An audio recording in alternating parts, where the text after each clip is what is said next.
Good afternoon, my friends. We are honored today by the presence of our friend, the Venerable Bhikkhu Bodhi.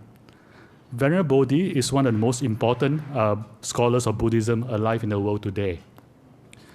Venerable Bodhi obtained his PhD in philosophy in 1972. And being a philosophy major, he could have gotten a job at, McDonald's or something. But he didn't. Instead, he became a monk. And he received full ordination in 1973. He was appointed editor of the Buddhist Publication Society in 1984 and is president in 1988. And Venerable Bodhi has many important scholarly publications to his credit, including at least 4 volumes of Buddhist scriptures. And the volume is like this. I used to read those stuff in addition to coding, which is why I think I did from the senior prom. Just kidding. In May 2000, he gave the keynote address at the United Nations on his first official celebration of Vesak. He currently teaches at Chuangyen Monastery and the Bodhi Monastery. And in person, I found Venerable Bodhi to be the stereotypical enlightened being, wise, intelligent, compassionate, funny, humble, the usual. Sure. And also he speaks Chinese.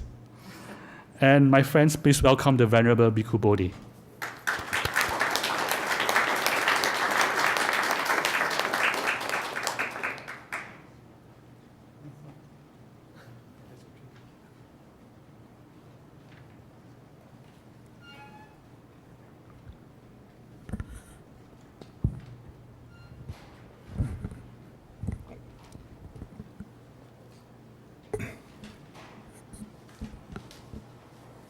Okay, first I want to thank my old friend Meng, old friend from a year and a half ago, for inviting me to come and speak to you today, and to thank all of you for attending this talk. Here at Google, I feel like I'm at the brain center of the universe. Not flattering you in the sense that all of you have master brains, but this is the nerve center of the entire world's communications and information.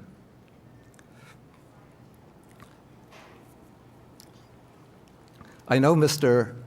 Meng is a great humorist, so I thought that if I gave a talk without giving it something of a humorous title, it would go down flat. So I call the talk, It Takes Two to Tango, but the subtitle gives it a serious tone, The Human Future and the Future of Buddhism. It's been said by some commentators that the meeting of Buddhism with Western civilization has been one of the most significant cultural encounters of the past few centuries. The West first encountered Buddhism perhaps in the 18th century. In the 19th century, the tempo of studies of Buddhism started to increase. By the 20th century, Buddhists were coming to the West in order to propagate the Buddhist teachings. Scholars and students of Buddhism were going to Asia to learn Buddhism. And now in the 21st century, in the US, we have many Buddhist centers, Buddhist monasteries, Buddhist temples, Buddhist teachers. And yet, even now, the full potential of this encounter of the West with Buddhism has not yet been realized. Usually, when we speak about the meeting of the West with Buddhism, we pose the question, what is the significance of this encounter from our own Western point of view? Buddhism teaches the doctrine of non-self, so we should put the self aside, but we're always phrasing the question, what does Buddhism hold out for us? What is the implication of Buddhism for the future of Western civilization?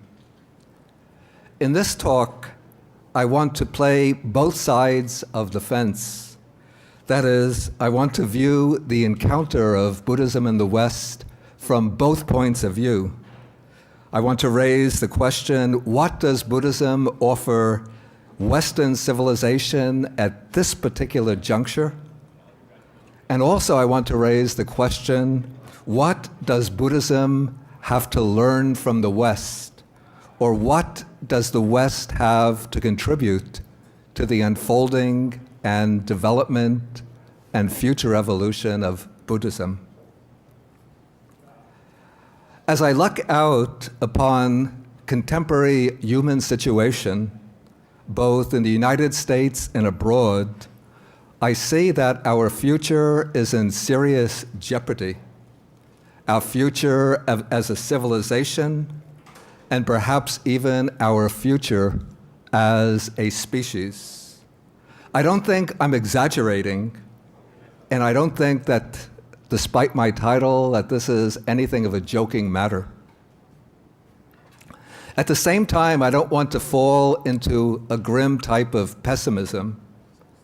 Despite the seriousness of the problems that we face, I still have the faith and the hope that we human beings will come to our senses before it's too late.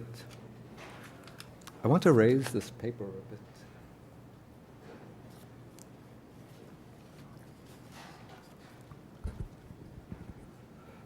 I also hope that Buddhism might be able to transform some of the trends that appear so threatening to our human future.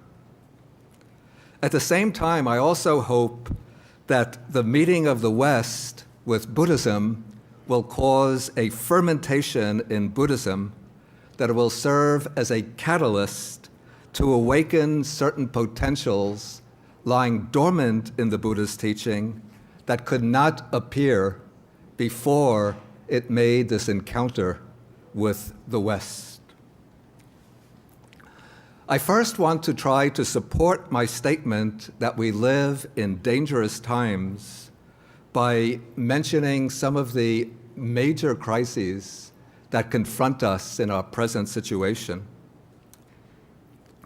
Throughout history, we have always assumed that we had a future.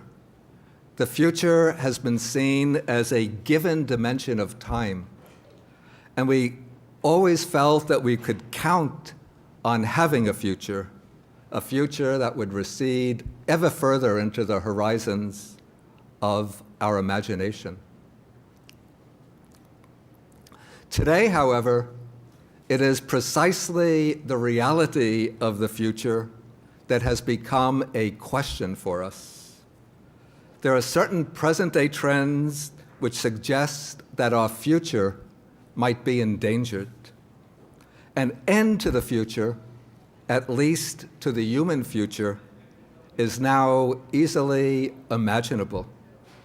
Even if the endpoint of the future doesn't occur in our own lifetime, there's a very real danger that it might occur at some point in the present century, even during the lifetimes of your children or grandchildren. During our daily lives, when our attention is involved in our day-to-day tasks and projects, these kinds of thoughts normally don't trouble us. But if we step back for a few moments and reflect, we could easily see that these claims are not exaggeration. The dangers are very real, and when we take them seriously, as they should be taken, they can send a chill down our spines. As human beings, we feel that we have an overriding responsibility to preserve a future for humanity. We feel obliged to create for generations to come a peaceful and affluent world. We feel that we are obliged to leave our descendants a world that will be conducive to happiness and well-being, a world that will give meaning and purpose to their lives. And yet, if we look around us, we can see that we might be doing exactly the opposite. We're acting in such a way that we may leave future generations a battered world, a world darkened by poverty, conflict, pollution. We may even be leaving them an unlivable world. In effect, we might be leaving them no world at all. Okay, I want to mention 4 current trends that throw our future into doubt. I won't dwell on these in any detail. There are analysts far better than myself that could explain them at length. But I just want to touch on several of these in order to support my claim that our future is in danger. Okay, the first of these is the persistence of warfare, especially the danger of nuclear warfare. For the US right now, we've been caught in the quagmire of 2 wars in Iraq and Afghanistan, wars that were started as a result of disinformation and over-hasty decisions. These wars have claimed the lives of thousands of Americans. They've damaged very many more thousands of American lives, and they've destroyed the lives of hundreds of thousands, maybe even more than 1 million innocent Iraqis and Afghans. We pour vast amounts of money into these wars, even more than $1 trillion, an amount of money that's a bit hard to imagine. You know, it's a billion with 3 zeros after it. And this is money that with better foresight and more compassion could have been spent much more fruitfully on programs of social development, education, healthcare, poverty alleviation, both nationally and globally. In his brilliant speech, Beyond Vietnam, Martin Luther King said, "A nation that continues year after year to spend more money on military defense than it does on social uplift is approaching spiritual death." I hope we aren't yet reaching that point, but the way our national leaders have locked us into the task of continually sponsoring military programs doesn't warm my heart, and I assume it's not warming to your hearts. And not only are these wars pointless and expensive, but the most remarkable phenomenon of present-day warfare is its cold impersonality. Nowadays, the wars are fought largely by unmanned drones, which are operated by youngsters who might be sitting in their cubicles in Nevada, Utah, Colorado, examining screens and pressing buttons. Often we read that these drone attacks wind up killing not militants, not terrorists, but groups of civilians who might be celebrating a wedding or gathering for some other communal function. A second dark blot on our future is the persistence of poverty and hunger. Instead of endeavoring to distribute wealth more equitably in order to lift people out of poverty, those in positions of power impose policies that channel the wealth upwards from the lower and middle classes to the corporate elite, so that at present, I believe 1% of the US population owns about 25% of the wealth in the US. Okay, so billions of people in South Asia and Africa are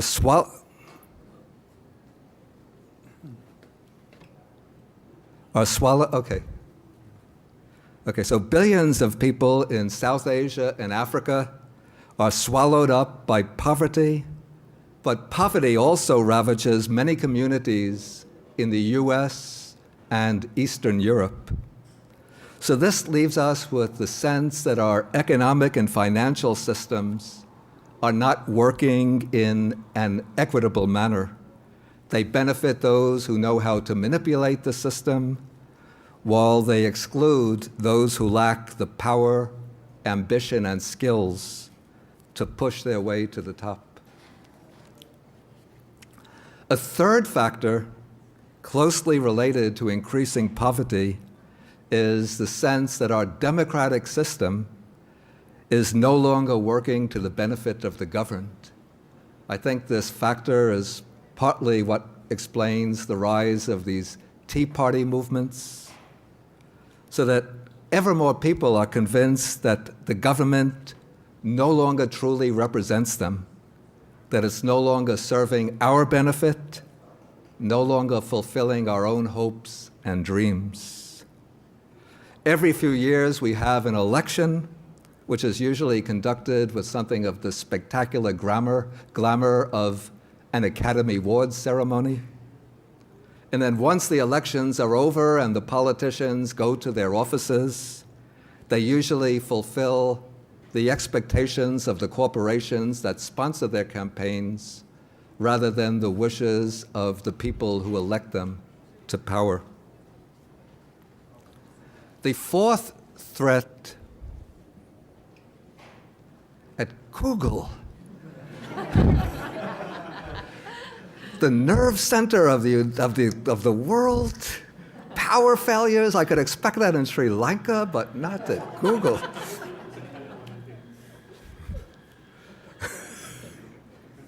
Maybe I'll send some technicians from Sri Lanka to California.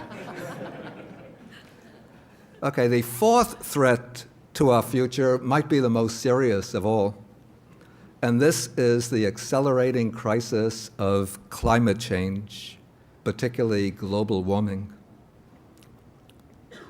I think most of you are probably familiar with the consequences of this, and yet what's most remarkable is that this problem receives very little attention in the mainstream media. So last year I was to go to I went to the climate conference in Copenhagen, and before the conference took place, a poll was conducted of the US public to determine what percentage of people knew the subject of the conference in Copenhagen. And I think roughly 28% of the public knew that it was about climate change. A large percent thought it was about international drug trafficking. Another percent thought that it was about trade regulations. Another large percent thought it was about negotiations over the war in Afghanistan, something like that. But so few people are aware of the reality and the gravity of the problem of climate change. And the attention of the span of Americans' attention is very short and easily clouded by disinformation.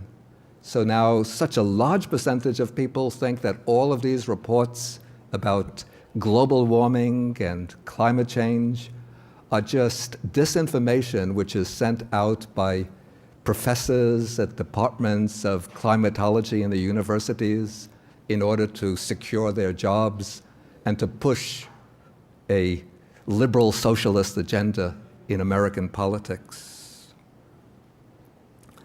Okay, so we have these four factors, at least, taken together: persistent wars, economic inequality, ineffective political institutions, and accelerating climate change. And when we look at them together, we can see that the prospects for the human future are not very bright. Okay, now I come to my second theme, which is the relevance of Buddhism to the human predicament.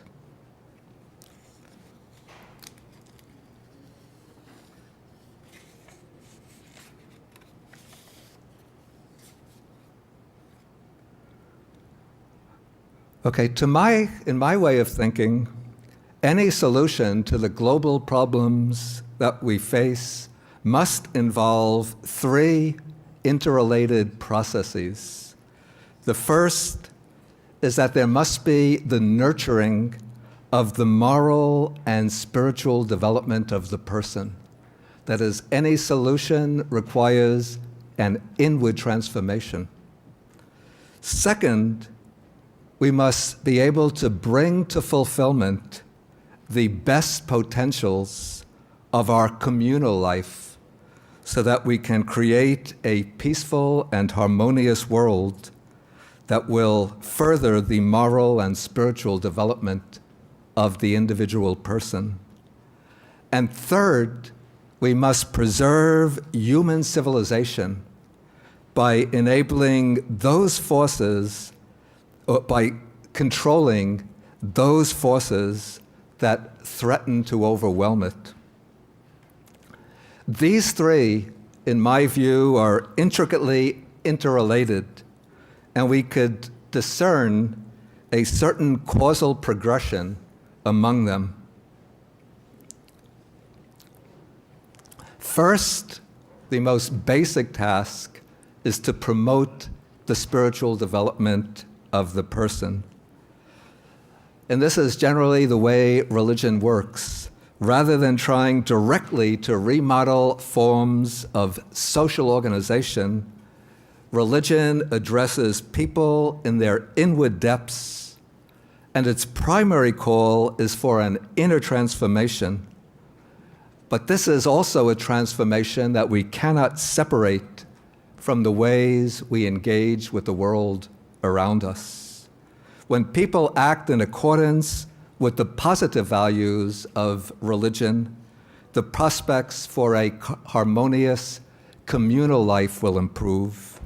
And when society becomes peaceful and harmonious, then civilization will be preserved and protected from the negative forces that threaten to overwhelm it.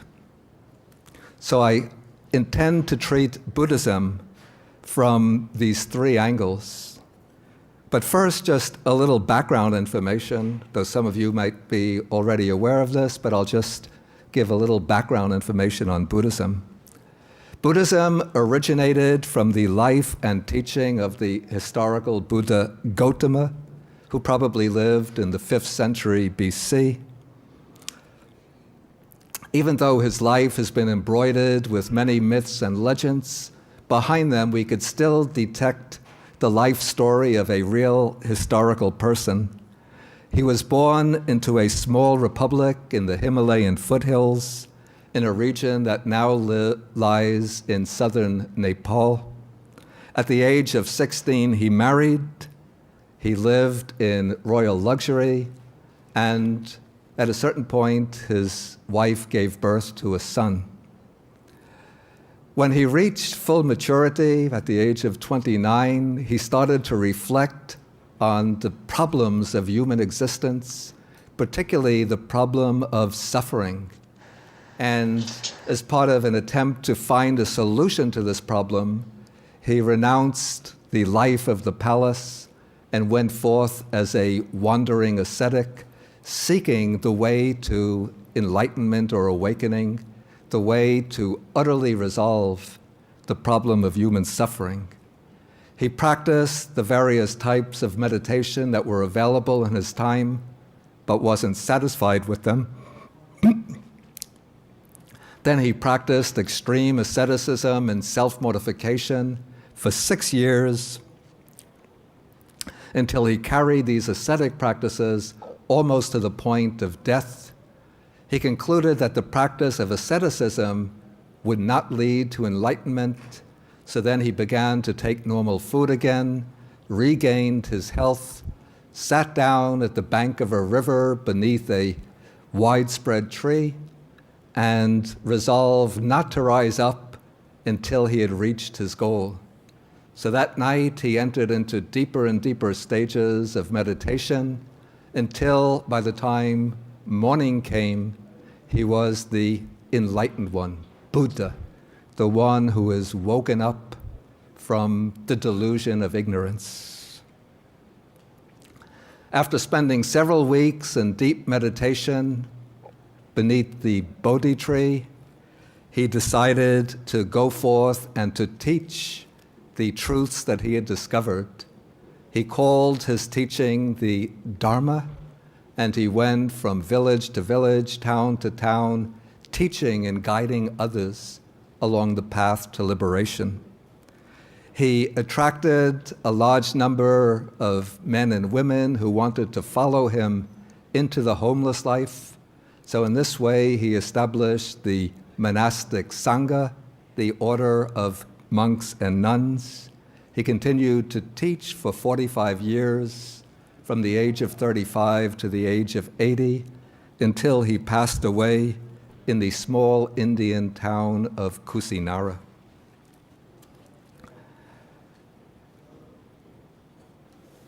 Okay, now we raise the question why the Buddha's teaching has been spreading so rapidly and attracting so much interest in the United States today. I mean, this is a teaching 2,500 years old. It might seem that we could assign it to the museums and the textbooks of ancient history, and yet we have scientists, economists, a few politicians, educated people, attracted to Buddhism, practicing Buddhism, even becoming Buddhist monks and nuns. So how do we understand this? To explain this, I would resort to two factors. One is the aim of the Buddha's teaching. The other is its methodology. As to the aim, the Buddha formulated his teaching in a way that directly addresses the critical problem at the heart of human existence. This is the problem of suffering in all of its range, from bodily suffering to the inevitability of death, to the problems of grief, worry, anxiety, anguish, and despair. And what the Buddha teaches is not only suffering, but also how to reach the end of suffering, how to find right in this present life the highest happiness and the most exalted peace. In order to clarify this, the Buddha compressed his full realization into a very convenient framework, which he calls the Four Noble Truths. So the first is the truth that life involves suffering. The second is the truth that the cause of suffering is craving, self-centered desire rooted in blind ignorance. The third truth declares that suffering can be ended with the attainment of wisdom and mental purification. And the fourth truth states that there is a practical way to reach the end of suffering, and that is the Noble Eightfold Path. As we can see from the Four Noble Truths, the Buddha's methodology shows extraordinary psychological insight. The Buddha explains suffering not by reference to some outside factor, but he traces it to its roots within our own mind, to our ignorance and craving, to greed, hatred, and delusion. And since suffering arises from our own minds, the end of suffering, the cure, also lies within our own mind. By dispelling our mental defilements, our mental obsessions, and gaining clear insight into the nature of reality. To bridge these 2 points, the beginning point of suffering, the end point of liberation, the Buddha offers a very clear path of practice, the Noble Eightfold Path, which begins with right view of the basic truths about our existence, proceeds through the right intention to undertake the training, then leads into the 3 ethical factors of right speech, right action, right mindfulness. Right speech, right action, right livelihood. Then proceeds to the 3 factors of mental training, right effort, right mindfulness, and right concentration. When all these 8 factors of the path are brought to maturity, then one gains insight into the true nature of existence and attains the goal of wisdom and liberation of the mind.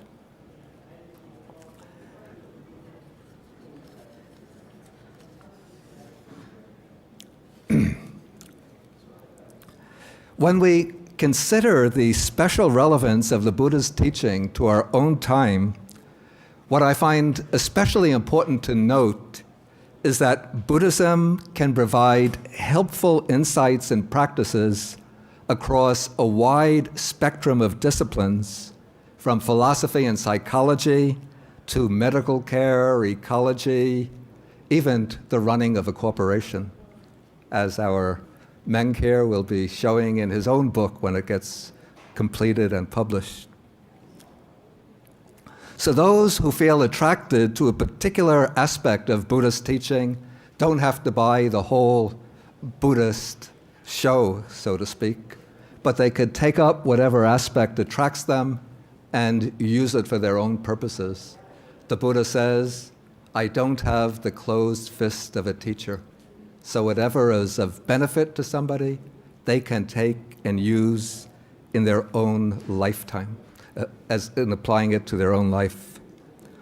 Okay, one of the main ways in which Buddhism has been getting a foothold in the West, and one of its greatest promises for the unfolding of Western civilization, has been through its systems of meditation.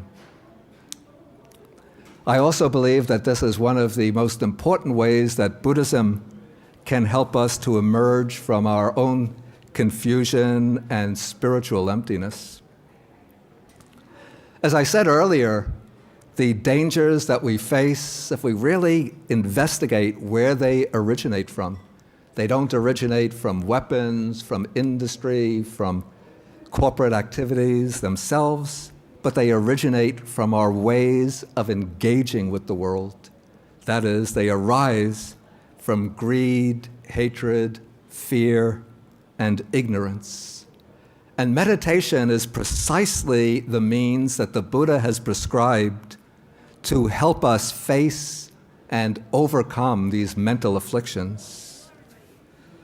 So in order to help the world to avert a destructive crisis, what we have to do is to strike a balance between external change and internal change. But without internal change, mere outer change, changes in governments, changes in politicians, changes in institutions, changes in economic policies, will be only superficial. For any outer change to be truly enduring, to truly strike at the root, it has to be accompanied by and driven by an inner change in people's hearts and minds. And the most effective way to bring about that change is through the practice of meditation. Sometimes people think that meditation is just a way of escaping from the problems of the world or just a way of relaxing the mind. But actually, meditation is the most immediate, most challenging, and most deeply personal way of contacting the real world. The heart and core of Buddhist meditation consists in what is called samasati, which is right mindfulness. The practice of mindfulness involves the methodical development of a simple mental faculty that is always available to us, but is seldom employed to its full advantage. Usually we use this faculty just in a superficial manner. The faculty is the faculty of awareness or attention. In our usual dealings with the world, the first moment of attention with which any experience begins is almost immediately overrun by associative thoughts and mental constructions, conceptual constructions. And so these conceptual constructions subordinate our direct experience to our practical aims and usually to our ego-centered motivations. The methodical practice of mindfulness aims at sustaining, making continuous this initial moment of attention. So through repeated practice, the development of mindfulness transforms attention into a steady and continuous, powerful beam of awareness that can be used to investigate the deep habits and patterns of thought and emotion, and can even penetrate into the deep underlying currents of conscious experience itself. My own teacher, the German monk Venerable Nyanaponika Thera, wrote that the practice of right mindfulness is, quote, the master key for knowing the mind, the perfect tool for shaping the mind, and the manifestation of the mind that has been liberated. Okay, so far I've been dealing with the way Buddhism can help us at the level of individual or personal transformation. But now I also want to speak about the way in which Buddhist principles can help us in our communal life, particularly with respect to the formulation of public policy. Some of the public problems or communal problems we face today, as I've already mentioned, include costly and debilitating wars, violations of human rights, the expanding gap between the poor and the wealthy, international trafficking in drugs, women, and children, the exploitation, overexploitation of the Earth's resources, and global warming. And what is most striking when we consider these problems as a whole is what I call their essentially symptomatic character. That is, beneath their apparent diversity, they can be seen to be just many manifestations of a deep and hidden spiritual malignancy that's infecting human society. And the common root of all of these problems might be briefly described as a stubborn insistence on placing narrow, short-term, self-centered interests above the long-range good of the broader human community. And by self-interest, I also include the narrow interests of the social or ethnic groups to which we might happen to belong. Okay, the Buddha's teaching offers us two valuable tools to help us extricate ourselves from this tangle. One is its probing analysis of the psychological springs of human suffering, and the other is its precise path of moral and mental development. The Buddha explains that the hidden springs of collective suffering are the same as those of our personal suffering. That is, the unwholesome roots of greed, hatred, and delusion. Traditional Buddhism explains these as the causes of personal suffering, but by taking a wider view, we can also see them as the sources of social, economic, and political suffering. Through the domination of greed, the world becomes transformed into a global marketplace in which people are reduced to the status of producers and consumers. Through the prevalence of hatred, national, religious, and ethnic differences become the breeding ground of suspicion and enmity, even erupting in violence and brutal cycles of revenge. And delusion bolsters the other two unwholesome roots with false beliefs and political ideologies, usually promoted to justify the policies of those in positions of power. So, while changes in social structures and in policies are surely necessary to counteract our social, economic, and political problems, what I would say is that, from a Buddhist point of view, they aren't enough.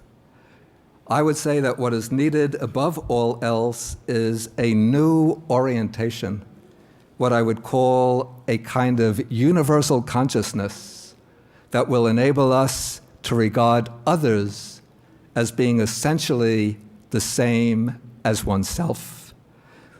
We have to learn to reject the demands of self-interest and acquire this universal perspective from which the welfare of all appears to be just as important as our own good. That is, we have to outgrow the narrow, egocentric and ethnocentric attitudes to which we are normally committed, and instead embrace a world-centric ethic that gives priority to the well-being of all. Such a world-centric ethic should be molded upon three guidelines. First, we have to overcome exploitative greed with global generosity, helpfulness, and cooperation. Second, to replace hatred, suspicion, and vengeance with a policy of kindness, tolerance, and forgiveness. And third, we have to recognize that the world is an interconnected whole, such that irresponsible behavior anywhere has potentially harmful consequences everywhere. These guidelines can constitute the nucleus of a global ethic to which all of the world's great spiritual traditions could easily subscribe without requiring any kind of exclusive adherence to Buddhism. The chief values that underlie this ethic are what in Buddhism we call loving kindness and compassion, values affirmed by all the great spiritual traditions. Through loving kindness, we recognize that all other people in this world want to live happily and peacefully, just like ourselves. And through compassion, we feel the suffering of others as our own and work to alleviate their suffering. Okay, this call for a world-centric ethic doesn't spring from mere capricious moral idealism or from wishful thinking, but it rests upon a solid, pragmatic foundation. In the long run, to blindly pursue our narrow self-interest is to undermine, to harm our real long-term interest. And so by acting out of blind, deluded self-interest, we contribute to social disintegration, social chaos, to ecological devastation. It's just as if we are sitting on the branch of a tree, on the side close to the trunk, sawing away the branch that lies, sitting out on the branch away from the tree, away from the trunk, sawing away at the branch. As we get further and further down the branch, eventually we reach the point where, yes, we do get the wood that we need to build our table or chair, but we come crashing down along with it, maybe to our death or to deadly pain and suffering.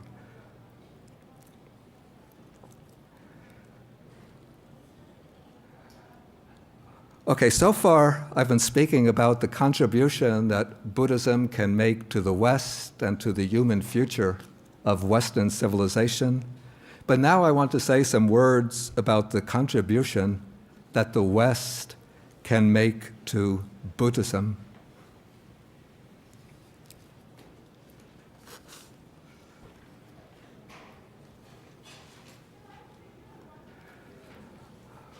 In my view, what Buddhism can learn from the West is the dynamism of the West, the readiness of the Western mind to engage actively with the task of social transformation, and most importantly, the consciousness propounded by the best Western thinkers of the need for social justice and human rights. Thus, in my view, the challenge facing Buddhism today is to show greater concern for social and economic justice. If Buddhism is truly about overcoming suffering, it cannot neglect the social and economic dimensions of contemporary human suffering. Buddhism originally arose as a path to liberation among renunciants who had left the household life and stepped out of the rigid class structure of Indian society. But even from his position outside the social order, the Buddha continued to be a keen observer of the society around him. In his discourses,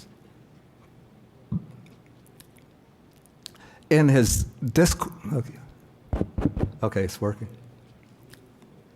In his discourses, the Buddha laid down clear guidelines that define the distinctive marks of a just society. In the present day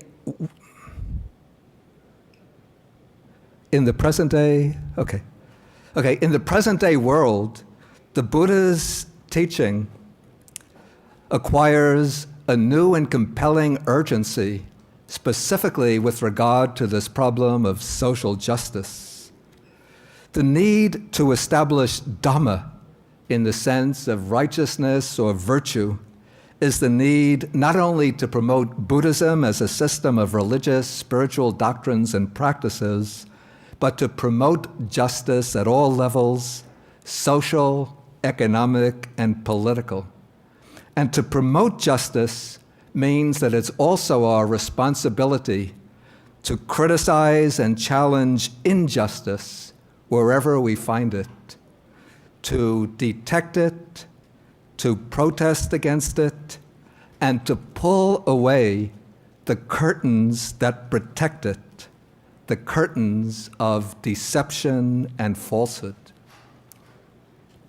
Injustice can thrive only behind the veil of deception and falsehood. When the veil is pulled away and when the truth is made known, then injustice has to wither and fall away.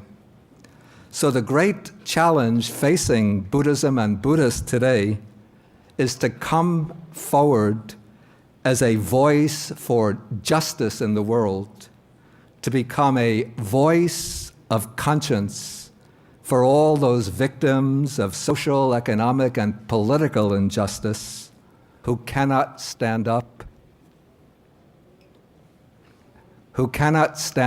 and speak for themselves. I want to meet the CEO of Google after this talk. Okay, the Buddha says that ignorance and craving are the root causes of suffering. When we hear this, we usually think of ignorance and craving as the forces driving us through samsara, the round of repeated rebirths, or of ignorance and craving as the causes of our personal suffering. But when we hear this, we might also think of other things. We might think of the global corporations extending their reach over the world without regard for the indigenous economies that they dominate and undermine. We might think of the merchants of arms who make millions of dollars by selling weapons to those intent on waging war.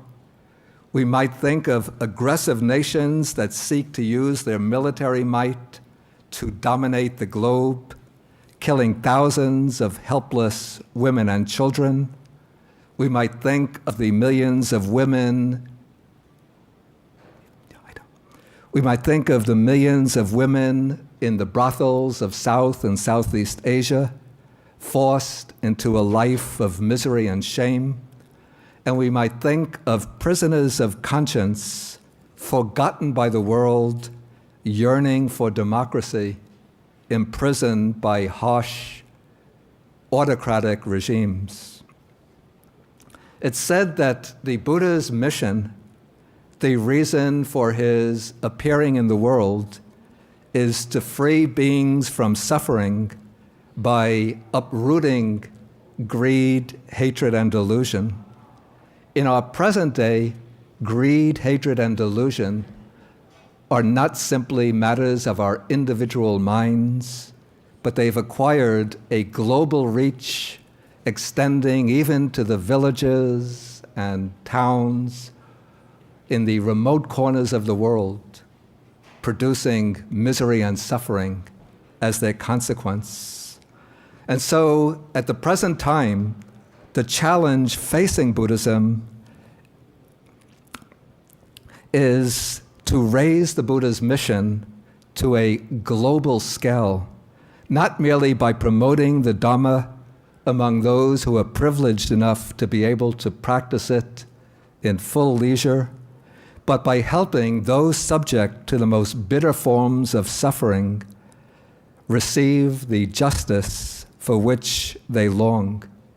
In my view, this is a very deeply ethical challenge facing contemporary Buddhism, and it's a challenge that Buddhism must meet if it is to share in the Buddha's ongoing mission. Okay, this brings to the close the main part of my talk, but I just want to mention some project that we, group of Buddhists in the East Coast, started as a way of fulfilling, at least in part, this challenge that faces contemporary Buddhism.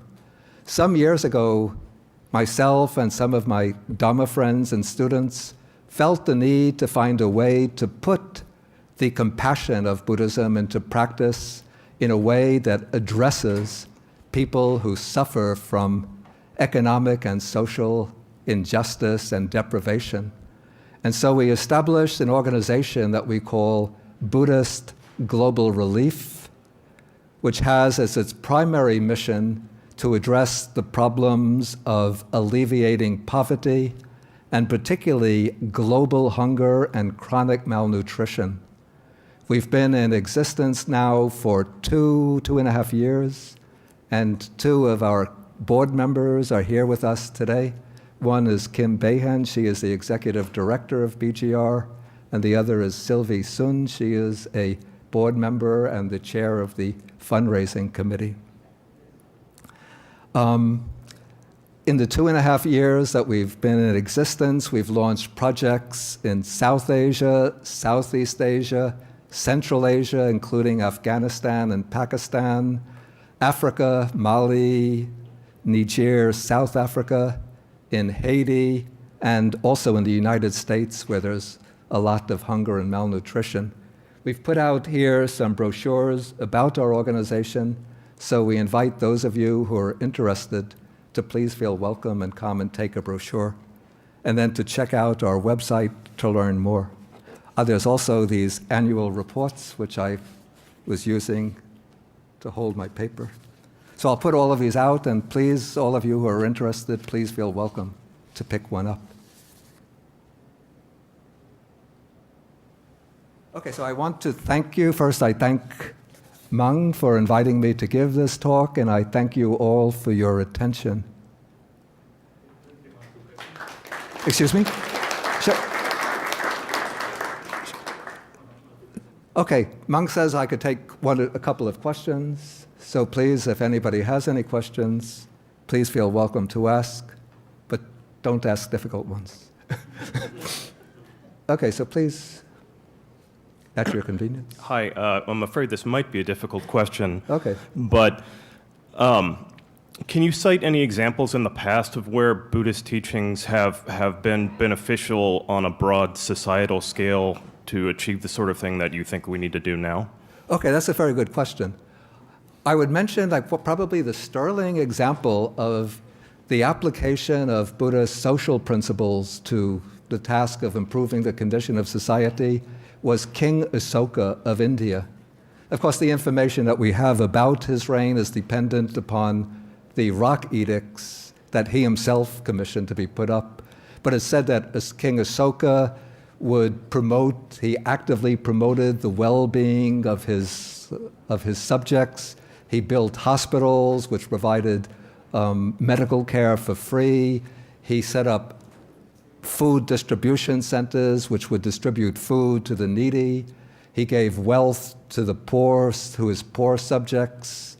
I think he abolished the death penalty within his reign. And he lived a very pious religious life.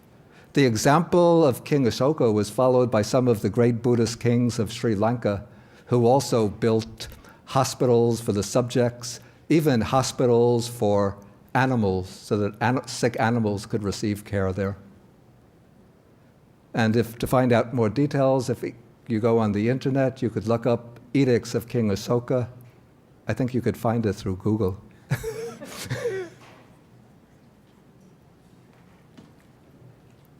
I'm kind of wondering, for Western capitalism, Yeah. enlightened self-interest is a very Yeah. key principle, Yeah.